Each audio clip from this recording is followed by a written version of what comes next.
ओम शांति। आज प्यारे बाप दादा की अव्यक्तवाणी सुनेंगे हम और उसमें से मक्खन निकालेंगे, फिर हजम करेंगे, शक्तिशाली बनकर के उड़ेंगे। ठीक है।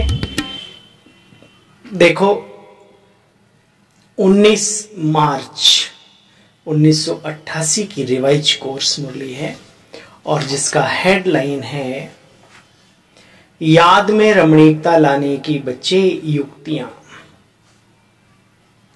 याद में रमणीकता लाने की युक्तियां, क्योंकि जिस राजयोगी को या संसार में जिस किसी को भी ये कला आती है, जो अपने कार्य क्षेत्र में रमणीकता हासिल करता है, भिन्न भिन्न अनुभवों को हासिल कर लेता है, वो बोरियत, थकावट, गिरावट का एक कारण यह भी है कि हम अपने उस कार्य क्षेत्र में रमणीकता लाने में समर्थता जाहिर नहीं कर पाते, समर्थ नहीं हो पाते।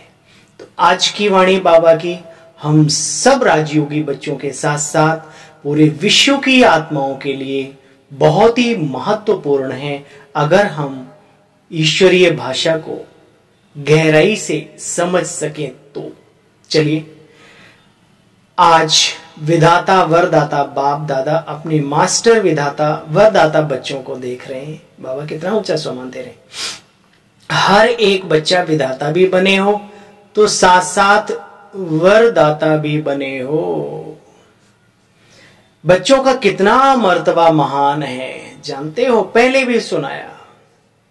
इस समय के हर कर्म की विधि भविष्य में चलती है बच्चे। श्रेष्ठ ते श्रेष्ठ कर्म की भी का भी विधि विधान बनता है बाकी को छोड़ो, लेकिन चलती है। द्वापर के बाद भी भक्ति मार्ग में इस समय के श्रेष्ठ कर्मों की विधि भक्ति मार्ग की बच्चे विधि बन जाती है। आपके मूल सिद्धांत सिद्धि प्राप्त होने के साधन बन जाते हैं। जैसे मूल सिद्धांत बाप एक है, धर्म आत्माएं महान आत्माएं अनेक हैं, लेकिन परम आत्मा एक है। इसी मूल सिद्धांत द्वारा आप आधा कल्प श्रेष्ठ आत्माओं को एक बाप के द्वारा प्राप्त वर्षा, एक बाप के द्वारा प्राप्त वर्षा सिद्धि के रूप में प्राप्त होता है। भविष्य में भी प्रारब्ध मिलना अर्थात सिद्धि स्वरूप बनना, यहां की मेहनत वहां की प्रारब्ध प्राप्त होना अर्थात सिद्धि स्वरूप बनना। क्योंकि एक बाप है, बाकी महान आत्माएं व धर्म आत्माएं हैं। बाप नहीं है, भाई भाई हैं, लेकिन वर्षा एक बाप से मिलता है, कभी भाई से नहीं मिलता। तो इस मूल सिद्धांत द्वारा आधा कल्प आप बच्चों को सिद्धि प्राप्त होती है और भक्ति में भी गॉड इज वन, यही सिद्धांत सिद्धि प्राप्त करने का आधार बनता है। भक्ति का आदि आधार भी एक बाप के शिवलिंग रूप से बच्चे प्रारंभ होता है, जिसको कहा जाता है अभ्यभिचारी भक्ति। बहुत कम लोग जानते हैं, बाबा के बच्चों को छोड़कर इस देश में नहीं सारे विश्व में शिव ही एक आराध्य थे। शिव माना शंकर जी की बात नहीं, वो निराकार दिव्य ज्योति पुंज, त्रिपुंडी धारक, ब्रह्मा विष्णु महेश त्रिदेव का भी रचयिता, निराकार दिव्य शक्ति पुंज, उसकी बात चल रही है। और उसी का यादगार अनेक स्थानों पर विश्व के आप शिवलिंग का जो यादगार है वो पाते हैं। शिवलिंग में 3 लकीरें होती हैं और बीच में उसी निराकार दिव्य शक्ति, आदि शक्ति भी कहते हैं उसको, सारे ब्रह्मांड की सर्वोच्च सत्ता है, उसकी यादगार। तो इस शुभारंभ भक्ति का शिव की पूजा से होता है, फिर धीरे धीरे धीरे वो आजकल जो भी रूप बन गया। देखो बच्चे, जैसे इस जीवन का मूल सिद्धांत बच्चे पवित्रता है, इस पवित्रता के सिद्धांत द्वारा आप आत्माओं को भविष्य में सिद्धि स्वरूप के रूप में लाइट का ताज ही प्राप्त होता है, जिसका यादगार डबल ताज है। दिखाते हैं भक्ति में भी, जब भी यथार्थ और दिल से भक्ति करेंगे तो पवित्रता के सिद्धांत को मूल आधार समझेंगे और समझते हैं सिवाय पवित्रता के भक्ति की सिद्धि प्राप्त नहीं हो सकती, अल्पकाल के लिए ही सही। लेकिन बच्चे इस मूल सिद्धांत को अपनाते हैं, ये साधन है। बाबा ने बहुत अच्छी बात कही कि भक्ति में भी प्योरिटी की बड़ी महिमा है। बाबा कहते आप विधि भी बनते हो और विधाता भी बनते हो। विधाता के बच्चे मास्टर विधाता, इतना नशा, इतनी खुशी, रोमांच खड़े हो जाने चाहिए और हर कर्म कदम कदम पर सावधानी रख करके आगे बढ़ना है। हर कर्म सोच समझ के करना है। देखो बच्चे, भिन्न भिन्न देवी और देवताओं द्वारा भी भिन्न भिन्न सिद्धि प्राप्त करने के लिए उन्हीं देवताओं की पूजा करते हैं। तो सिद्धिदाता बाप द्वारा आप सिद्धिदाता बनते हो, तो अपने को भी ऐसा समझते हो ना, जिनको सर्व सिद्धियां प्राप्त हैं वही औरों को भी सिद्धि प्राप्त कराने के निमित्त बन सकते हैं। सिद्धि खराब चीज नहीं है, सिद्धि मीन्स सफलता, क्योंकि आपकी रिद्धि सिद्धि वो वाली नहीं है। रिद्धि सिद्धि जो होती है वो अल्पकाल के लिए प्रभावशाली होती है, लेकिन आपकी यथार्थ विधि द्वारा सिद्धि है सदाकालीन, सदैव अविनाशी सफलता, जिसको बाबा सिद्धि कहते हैं। आपकी जैसे ईश्वर अविनाशी है, ऐसे ईश्वरीय विधि भी और बच्चे सिद्धि भी अजर अमर अविनाशी है। वो द्वापर युग के बाद मर्ज भले हो जाए थोड़ा, लेकिन रहती है।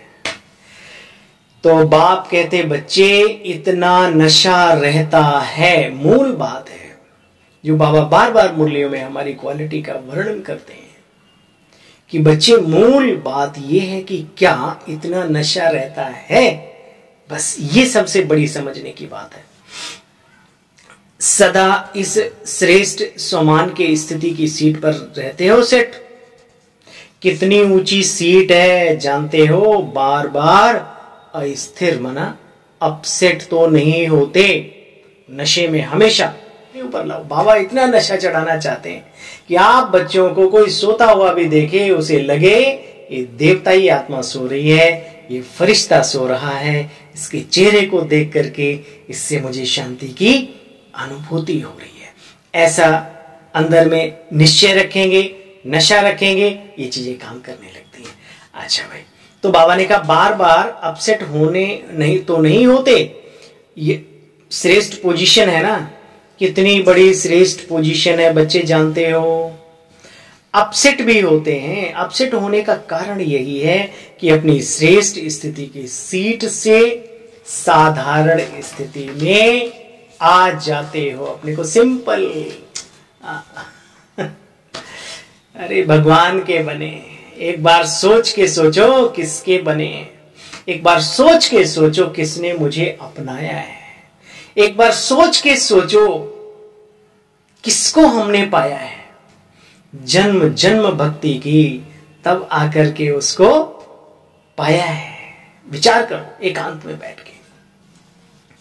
अगर किसी को भी सीट सेट नहीं होती तो नेचुरली हलचल करते हैं ऐसे ऐसे करेंगे ना, मतलब हिलेंगे डोलेंगे, फिर ऊपर नीचे करेंगे, कभी ऐसा कभी वैसा। तो ये बुद्धि में भी हलचल बच्चे तब आती है जब सीट पर सेट नहीं होते हो। समान की सीट जो बाबा ने दी है कि हम कौन है, मैं यह हूं, यह मानने से ही शक्ति आ जाती है। लंबी लिस्ट है बच्चे, मैं क्या हूं इसकी समान की लंबी लिस्ट है। लेकिन हर समय जो जानते हो वो अपने को मानो। जानते तो हैं हम, लेकिन जो जानते हो उसको मानकर चलो। मानकर चलने से नशा रहता है बच्चे, खुशी भी रहती है। तो जानते हो ना, औरों को सिद्धि देने वाले हैं वह स्वयं हर संकल्प में, हर कर्म में सिद्धि स्वरूप तो अवश्य ही होंगे। भिन्न भिन्न टाइटल बाप से मिले हैं, उनको रोज भिन्न भिन्न स्वरूपों में अनुभव करो। कभी नूरे रत्न बाप के नैनों में समाया हुआ हूं, इस स्वरूप की बच्चे अनुभूति करो। कभी मस्तक मणि बन, कभी तख्त नशीन बन, डॉट डॉट आदि आदि आदि भिन्न भिन्न स्वरूपों का बच्चे अनुभव करो। वैरायटी करो तो रमणीकता आ जाएगी जीवन में। हेडलाइन थी ना, कभी बोर नहीं होंगे। हजारों नहीं अनगिनत तरीके बाबा ने बताए अपने को रिफ्रेश, शक्तिशाली, खुशनुमा रखने के लिए। बहुत सारे तरीके बाबा कहते हैं, उठते ही रोज मैं मास्टर सर्वशक्तिमान हूं। उठते ही संकल्प करो, करके देखो। जो करते उन्हें मजा आता है। कोई भी अभ्यास करने से पहले हमारे आदरणीय भाई साहब भी इस बात को बाबा के रिवाइज कराते हैं, सूरज भाई साहब, कि उठते ही पहला संकल्प, किसी भी स्वमान में स्थित होने से पहले पहला स्वमान ये लो, मैं मास्टर सर्वशक्तिमान आत्मा हूं, भगवान का बच्चा हूं। रोज अब देखो कितना बड़ा प्रभाव पड़ता है। बाबा आज वही सिखा रहे हैं। भिन्न भिन्न भिन्न भिन्न भिन्न भिन्न भिन्न भिन्न जितने स्वमान दे उसकी लिस्ट रखो अपने पास। आज टिक मार दो, आज इसमें रहेंगे, फिर टिक मार दो, आज इसमें रहेंगे। ऐसे बनाओ अपना। भाई खुद करेंगे तो कुछ मिलेगा। अब हमारे कहने से आपको तो नहीं मिलेगा, या जो आप करेंगे वो मुझे तो नहीं मिलेगा, मुझे भी करना पड़ेगा ना। अच्छा भाई, तो बाबा कहते हैं देखो बच्चे, वैरायटी में रहो तो रमणीकता आती जाएगी। बाप दादा रोज मुरली में भिन्न भिन्न टाइटल अपने मीठे मीठे बच्चों को देते हैं, जानते हो? अच्छा क्यों देते हैं? उसी घंटे पर सेट हो जाओ और बीच बीच में चेक करो। पहले भी सुनाया था कि अब भूल जाते हो, 6 घंटे 8 घंटे बीत जाते हैं, फिर सोचते हो, इसलिए उदास हो जाते हो कि आधा दिन तो चला गया। तो नेचुरल अभ्यास हो जाए तब ही विधि विधाता और सिद्धिदाता बन विश्व की आत्माओं का बच्चे कल्याण कर सकेंगे। अच्छा समझा? इतनी मुरली सुना के बाबा ने कहा समझा? निचोड़ है हमारे पूरे जीवन का। जीवन जीने की कला है। आपको पता है जो माताएं बहुत अच्छी होती हैं, वो एक ही आइटम को कई तरीके से पेश करेंगी भोजन में बच्चों के लिए, ताकि बच्चों को कभी बोरियत महसूस ना हो। वो कमी हमारी है कि हम ना खाएं। हमारा बाबा, माता पिता, बंधु सखा, स्वामी, साजन, सतगुरु हमारा कितना ख्याल रखता है। बस हम देख के खुश हो जाते हैं, वाह अच्छा थाली में भी रखा है, वाह अच्छा ये भी रखा है, वंडरफुल, वाह वाह मैं इतनी बड़ी थाली का मालिक हूं। और बस फिर उठे और चल दिए। भाई उसको पॉकेट में भी रखो, उसको खाओ भी, अंदर मतलब हजम भी करो, तब उसका स्वाद भी तो लोगे, तब तो मजा आएगा, भिन्नता का अनुभव होगा। तो बाबा कहते हैं देखो बच्चे, तब कल्याण कर सकेंगे। अच्छा, फिर बाबा ने पर्सनल मुलाकात की। स्वयं को कर्म योगी श्रेष्ठ आत्मा अनुभव करते हो बच्चे? करो अपने से बात। कर्म योगी अर्थात सदा कर्म का प्रत्यक्ष फल स्वतः ही अनुभव होता है। विचार करो, जितने हमने श्रेष्ठ कर्म किए, खुशी रूपी फल, शक्ति रूपी फल, और उसका प्रैक्टिकल वैसे भी मिलता है। बाबा के बने हो तो हर पल आपको फल मिलता है। आप ध्यान नहीं देते तो बाबा क्या करें? प्रत्यक्ष फल जानते हो क्या है? खुशी और शक्ति। तो कर्मयोगी आत्मा अर्थात प्रत्यक्ष फल, खुशी और शक्ति अनुभव करने वाली बाप सदा बच्चों को प्रत्यक्ष फल प्राप्त कराने वाला है। अभी अभी कर्म किया, कर्म करते हुए खुशी और शक्ति का अनुभव किया, तो ऐसी कर्मयोगी मैं आत्मा हूं। इसी स्मृति से आगे बढ़ते चलो, बढ़ते चलो। मैंने तो जीवन में अनुभव किया है मीठे भाइयों बहनों। एक संकल्प करो सेवा का, एक संकल्प करो उत्तम कार्य करने का, एक संकल्प करो कल्याणकारी, तुरंत उसका रिजल्ट सामने आता है। हाँ, इतना जरूर है कि आप थोड़ी धैर्यता जरूर रखें।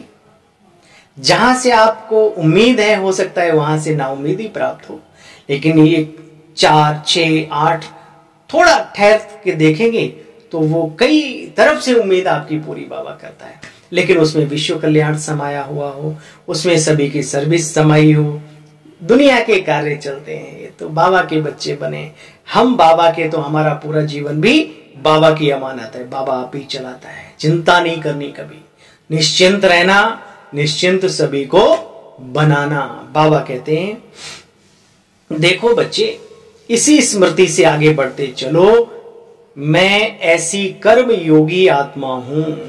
बेहद की सेवा करने से खुशी तो बच्चे स्वतः ही अनुभव होती है। करो बेहद की, चले जाओ छत पे, बैठ जाओ कहीं एकांत में, सारी सृष्टि अपनी है, सब धराधाम, सब कुछ विचार करके देखो।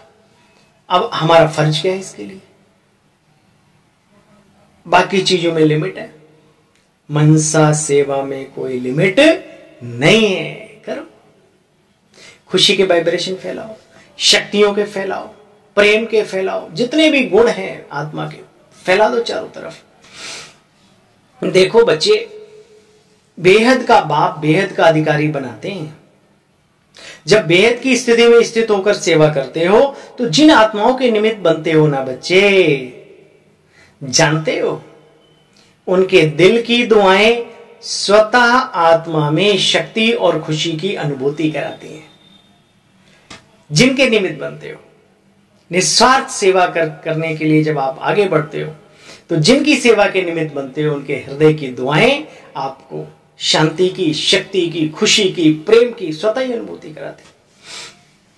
एक जिन स्थानों के निमित्त बनते हो उनकी दुआएं स्वतः आत्मा में शक्ति और खुशी की अनुभूति कराती हैं।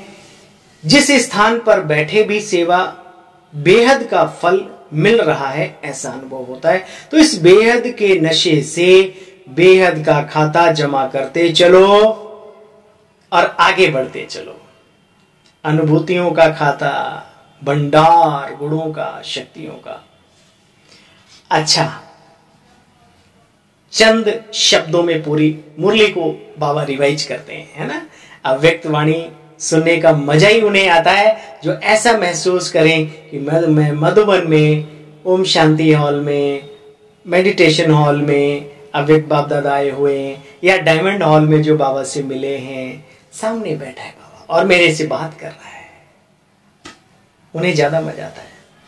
अच्छा, चारों ओर के सर्व सेवा के उमंग उत्साह में रहने वाले, सदा एक बाप के स्नेह में समाये हुए, सदा हर कर्म में श्रेष्ठ विधि द्वारा सिद्धि को अनुभव करने वाले, सदा स्वयं को विश्व कल्याणकारी अनुभव कर हर संकल्प से, बोल से, श्रेष्ठ कल्याण की भावना से और श्रेष्ठ कामना से सेवा में बिजी रहने वाले ऐसे बाप समान सदा अथक सेवाधारी मीठे मीठे बच्चों को बाप और दादा का याद प्यार, गुड मॉर्निंग, नमस्ते।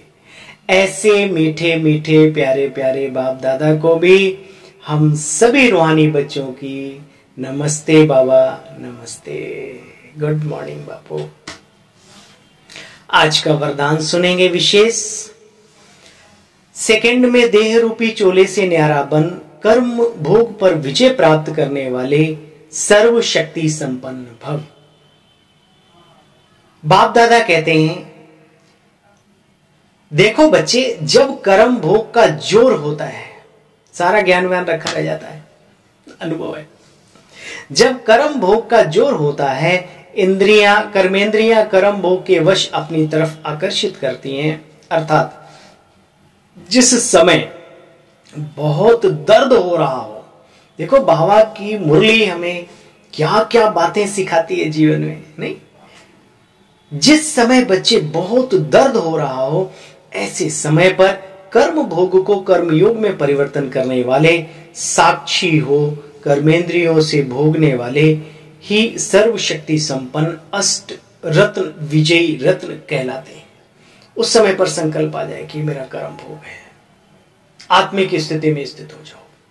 छोटी छोटी चीजों से सीखो। बहुत कड़वी चीज लग रही है, आप आत्मिक स्थिति में स्थित होके, दवाई है मान लो, अनुभव करो। आपको कांटा चुभ गया है, बहुत दर्द हो रहा है, आप थोड़ा सा आत्मिक स्थिति में स्थित होके देखो। ये नई नई चीजें हैं। आपको वो क्या बोलते हैं आजकल, बुखार उखार आता तो हाँ, देह अभिमान। आप लगवाने से पहले देखो कि आज मैं आत्मिक स्थिति में, रूहानी स्थिति में अशरीरी बनकर के लगवाऊंगा। आप देखो, आपको पता नहीं पड़ेगा। इन नन्ही नन्ही चीजों से हमारी छोटी छोटी जो छोटे छोटे बदलाव है ना, ये जीवन में बहुत बड़े बदलाव पैदा करते हैं। ये हमेशा याद रखना। बाबा वही सिखा रहे हैं आज। बाबा कहते हैं इसके लिए बहुत समय का देह रूपी चोले से न्यारा बनने का अभ्यास। वो याद किनको आएगा? जो बहुत समय से इसका अभ्यास करे, ये समय पर तुरंत उन्हें याद आ जाएगा। यह वस्त्र दुनिया की व माया की आकर्षण में टाइट खिंचा हुआ ना होवे तो सब सहज उतरेगा। सुना? ये वस्त्र बहुत ज्यादा टाइट देह अभिमान ना हो तो आराम से उतर जाएगा। अशरीरी अवस्था हमारी आराम से बन जाएगी। तो भाई ढीले ढीले रहा करो। हाँ? बहुत ज्यादा टाइट टाइट टाइट देखो ना, बस कपड़े उतारने में जो करते होंगे भाई, हम तो ढीले ढीले पहनते। बाबा ने पैजामा कुर्ता सिखाया, शर्ट भी सिखाई, तो भाई ठीक ठीक तो ठीक ठीक बढ़िया है ना। अच्छा, स्लोगन। सर्व का मान प्राप्त करने के लिए निर्माण चित्त बनो। निर्माणता महानता की निशानी है। सुना? एक बार और सुनो। सर्व का मान चाहिए ना, मान सम्मान, तो सुनो। सर्व का मान प्राप्त करने के लिए निर्माण चित्त बनो। निर्माणता महानता की निशानी है। ठीक है?